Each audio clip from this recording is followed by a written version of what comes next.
El día de hoy les voy a hablar del sexenio del presidente Miguel de la Madrid Hurtado. Fue en el periodo de 1982 a 1988. Recordemos que en octubre de 1981, la Sexta Asamblea Nacional del Partido Revolucionario Institucional anunció a su candidato presidencial para el periodo 1982-1988 al licenciado Miguel de la Madrid Hurtado, mismo que fue electo presidente, y el 1 de diciembre de 1982 asumió el cargo de presidente de la Nación Mexicana. En este periodo México se encontraba en críticas condiciones, las cuales eran la devaluación de la moneda mexicana. La deuda externa se disparó a más de 91 millones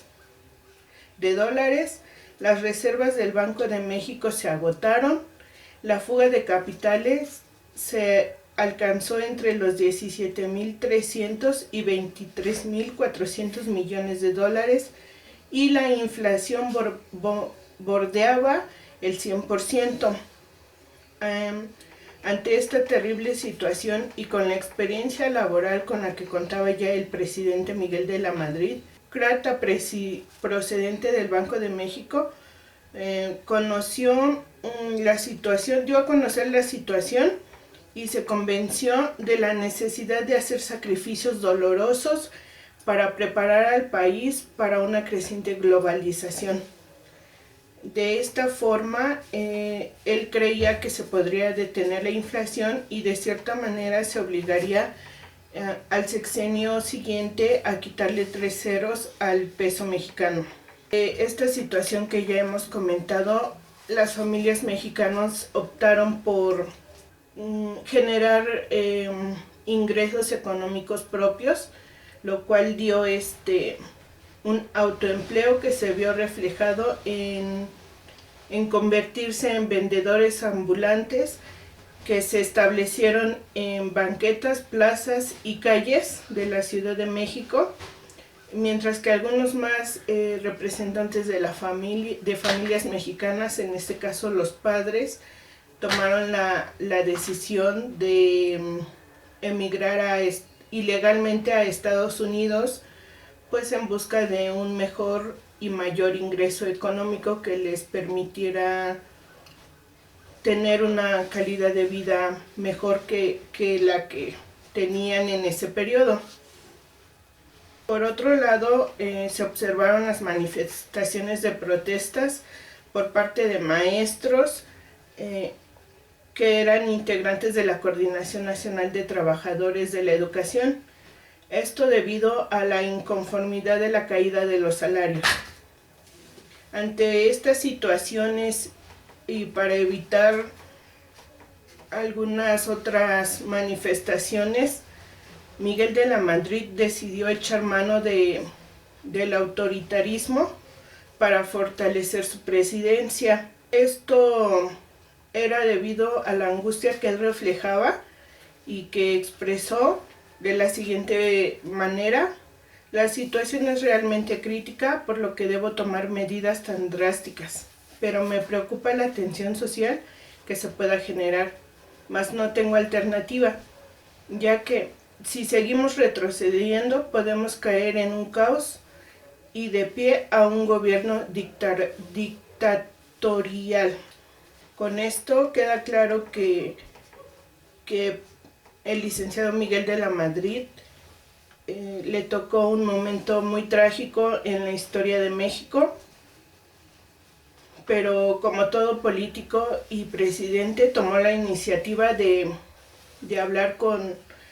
distintos grupos con la finalidad de tranquilizarlos y evitar así frenar de cierta manera futuras huelgas. Esto pues fue con la estrategia de tranquilizar al pueblo, y al mismo tiempo él reconoció la crisis por la que pasaba el pueblo mexicano, y por lo cual empezó a proponer sus nuevas estrategias generando pues un ambiente de confianza y reflejando ante el pueblo un gobierno responsable, preocupado por el bienestar de las familias mexicanas y que no descansaría y velaría pues por mejorar esta condición para beneficio de todos. Propuso poner en marcha el programa inmediato de reordenación económica, en el que se establecieron ciertos puntos, los cuales fueron reducir el gasto público para bajar la inflación, conservar las inversiones prioritarias y garantizar el pago de la deuda externa, el cual ya mencionamos había incrementado bastante. Otro punto fue proteger el empleo, manteniendo la productividad, aumentar los ingresos fiscales para reducir los subsidios y evitar el desequilibrio de la balanza de pagos, establecer un manejo honrado y eficiente de la banca nacionalizada, restaurar la administración pública para que actuara con eficacia y mantener la rectoría del Estado basada en la economía mixta. Hablando de educación, en materia educativa, Miguel de la Madrid nombró al ya reconocido intelectual y político Jesús Reyes Heroles para dirigir o ser representante de la SEP. Reyes Heroles consideraba la educación como una tarea prioritaria para el Estado. Tuvo que enfrentarse a lo que venimos mencionando, ya un presupuesto reducido a causa de la inflación, para crear y mejorar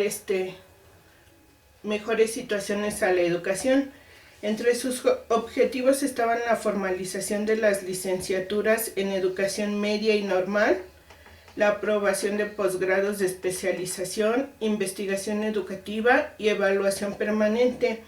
Desgraciadamente, en 1985, Reyes Heroles falleció y fue sustituido por Miguel González Avelar, quien pues se enfrentó a la misma situación que Reyes Heroles, la crisis económica, la inflación. Entonces contaba igual con muy poco ingreso económico para el tema de la educación. Más sin embargo,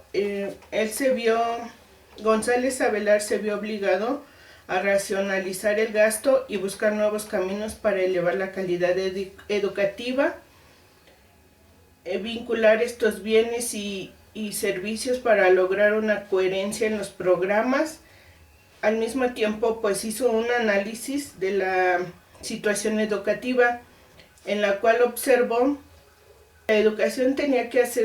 adaptarse a las necesidades de los individuos. En el caso de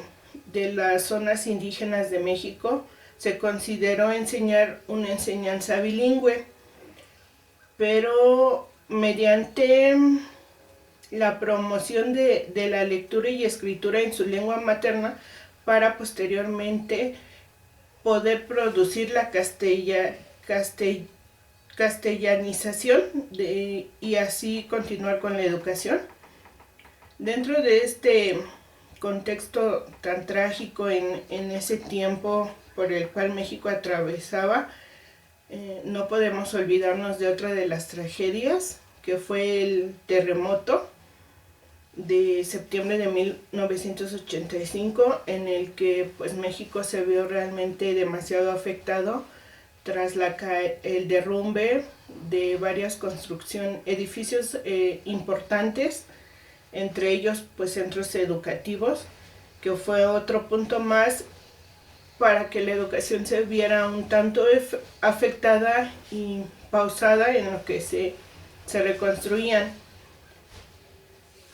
Este tema del terremoto pues fue un punto más de estrés para el gobierno de Miguel de la Madrid, pues ya se venía arrastrando la crisis económica, la devaluación, la inflación, y ahora pues el tener que buscar un nuevo ingreso o nuevas estrategias para la reconstrucción del país, pues fue un tema pues un tanto, me imagino, estresante para nuestro presidente de ese periodo. Pero, sin en cambio, Miguel de la Madrid estaba consciente de la necesidad de promover la investigación científica para la educación, por lo cual no dudó en poner recursos a la